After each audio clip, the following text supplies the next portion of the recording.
What's up, cinephiles? My name is TJ, and welcome to Cinemateq. And you know, you're not a new viewer, you're one of our subscribers. You know that we don't really care about Hollywood news, like Spider-Man leaving the MCU, or the fact that there's now a Matrix 4 somehow, or even that James Bond movies have titles. That's a thing that's happened always, I don't know why we're really talking about it. No, you're here for the other film news, the film news that shapes your world outside of all of that other stuff. So why don't we just jump right into the juicy bits? Juicy bits. So with that said, let's jump into the weekly news wrap-up, starting with China.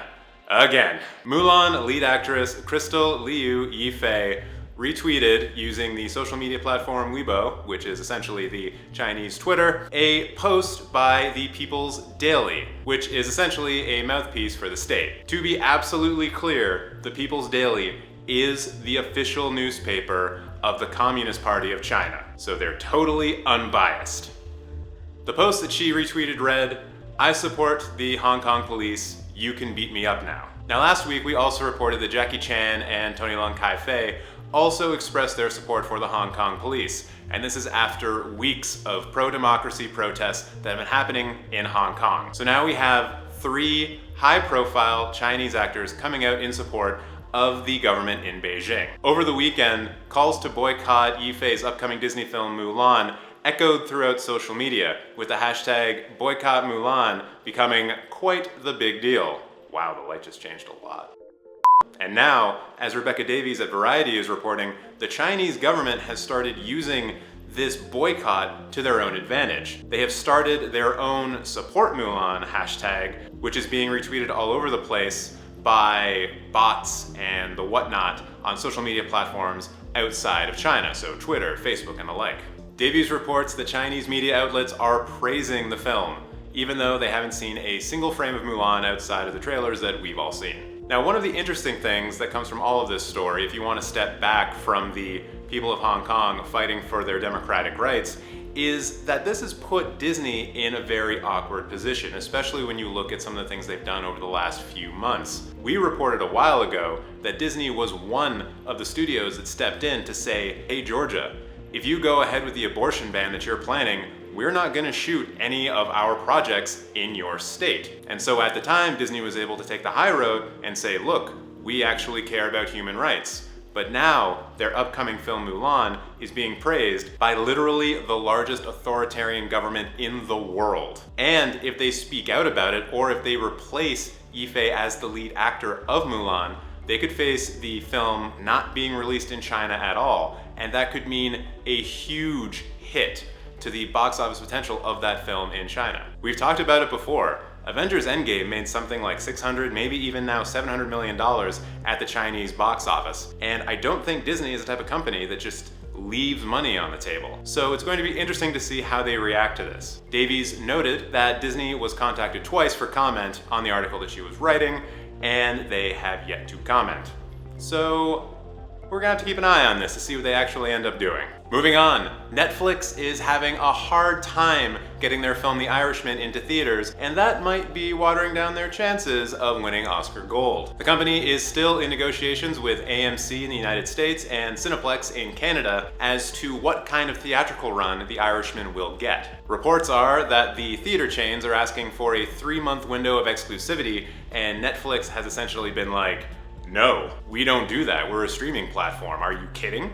And so the deal has not yet been finalized. Now, the only reason Netflix is doing this in the first place, aside from trying to get back the $160 million investment they've already made in the film, is to push The Irishman for all of the awards, including the big ones, the Academy Awards. A lot of people are of the opinion, I'm looking at you, Steven Spielberg, that if a film isn't released theatrically, it's not actually a film and is therefore not eligible for consideration. This is not dissimilar to the negotiations that Netflix had to go through last year in an attempt to get Roma into theaters. Now, being in Toronto and being in somewhat of a bubble here, we had the advantage of just being able to go to the Lightbox and watching Roma in glorious 4K, and it wasn't a problem. For everyone else, Roma received a limited 3-week engagement at cinemas, which then ended with the film going live on Netflix sometime in early December of last year. Now, AMC and Cineplex, probably because we're talking about a Martin Scorsese gangster film that stars Robert De Niro, Joe Pesci, and Al Pacino, want the film for longer. And we also have to remember that The Irishman is not the only film that could be affected by these negotiations. Noah Baumbach's Marriage Story is also set to go on an Oscar run. And if that can't get into theaters either, that could also cause problems for it. So Netflix needs to figure this out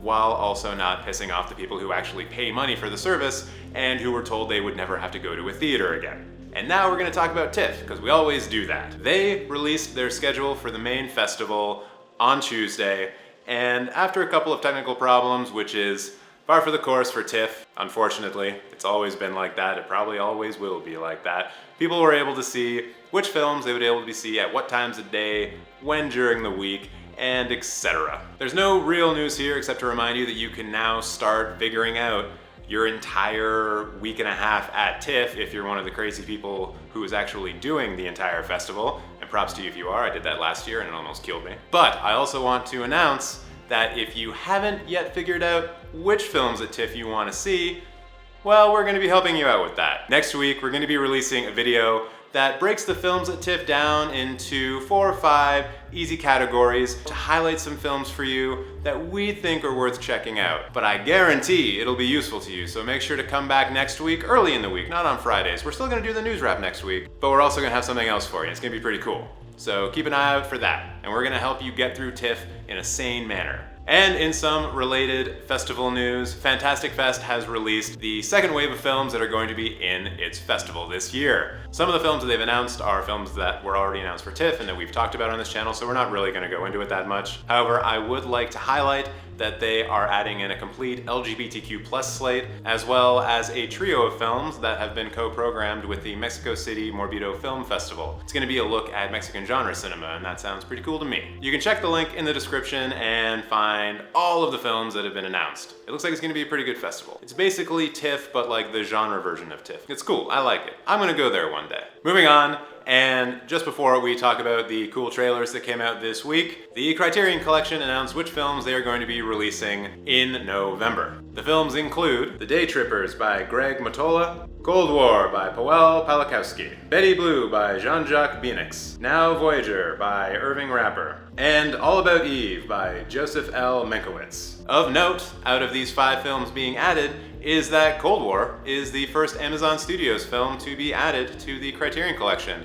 It's well-deserving. You might as well go into the collection with one of the best films that has ever been produced. So congratulations to Amazon Studios. You are this much closer to becoming our corporate overlords in all things. Amazon, please don't buy the Criterion Collection. All right, enough of that news. We're done with it. It's time to get into the trailers. Starting off with a cough. Starting off with a bombshell. Literally, it's for the movie Bombshell. If you were on Twitter at all on Wednesday, you probably saw people freaking out because they couldn't believe that Charlize Theron was playing Megyn Kelly, and to be perfectly honest, I'm still not convinced that that's actually Charlize Theron. Now obviously that actually is Charlize Theron. There's no way that they would lie about this as a marketing campaign, but honestly, this is the first time since Heath Ledger played the Joker that I've looked at someone in a trailer and said, no, that's not that person. They're lying to me. I have not seen a change so profound for a role in, well, really 10 years, like Heath Ledger as the Joker. That was the last one. I am stunned by what the hair and makeup department was able to do with Charlize Theron for this. And as far as like locks for Oscars go, hair and makeup, this one, #1. I would bet Rob's life on it, but he's not here, so I can't do it. We also have to assume that just in general, Bombshell is going for all of the awards, considering it's Charlize Theron, Nicole Kidman, and Margot Robbie, plus a bunch of other actors that you love, so this one's gonna be one to watch out for when it comes out in December. Moving on, we have the first trailer for The Report by Scott Burns. This one's going to be playing at TIFF. It's about people getting tortured in the United States. It looks real good. There is one interesting segment in the trailer, though, that I'm going to highlight right now. We will not allow this to be covered up. The intent is to gain intel, save American lives. History is written by the victors. We need to change our approach. How is that even ethical? Nothing could be further from the truth. Democracy is messy.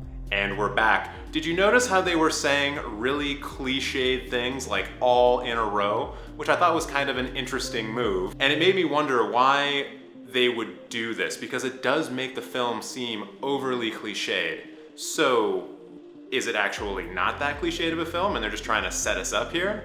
I don't know, but I was put off a little bit by that. Regardless, the fact that this film is in TIFF, it's got a great cast, so go check it out if you haven't. There's a link for it in the description below. And the final trailer that I wanted to share with you this week is Antlers by Scott Cooper. And this one's got horror movie fairy tale written all over it. It was produced by Guillermo del Toro.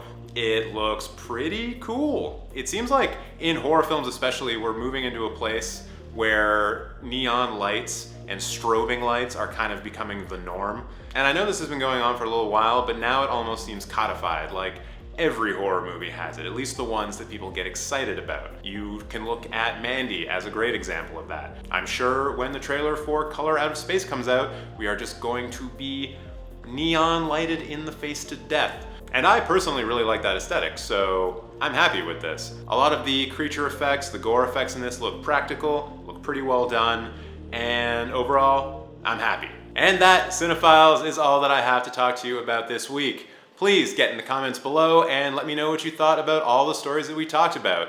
What do you think about the ongoing situation in Hong Kong and how these Chinese actors are coming out in support of Beijing? How do you plan on watching The Irishman when it eventually gets to either theaters or streaming services? Are you happy with the TIFF schedule if you're going? Does the fact that they've taken away almost all of the morning screenings piss you off a little bit? If this was me last year, I'd be saying yes. And which one of the Criterion releases are you most excited for? Aside from Cold War, of course, because that's obviously the best movie they're releasing this month. Like, it's not even a question. Thank you once again for watching. Please subscribe, hit the like button if you liked this video, and hit the bell notification thing when you subscribe. I should have done this in a different order, but I'm not redoing this because we're running out of time on this card. Thank you and goodbye.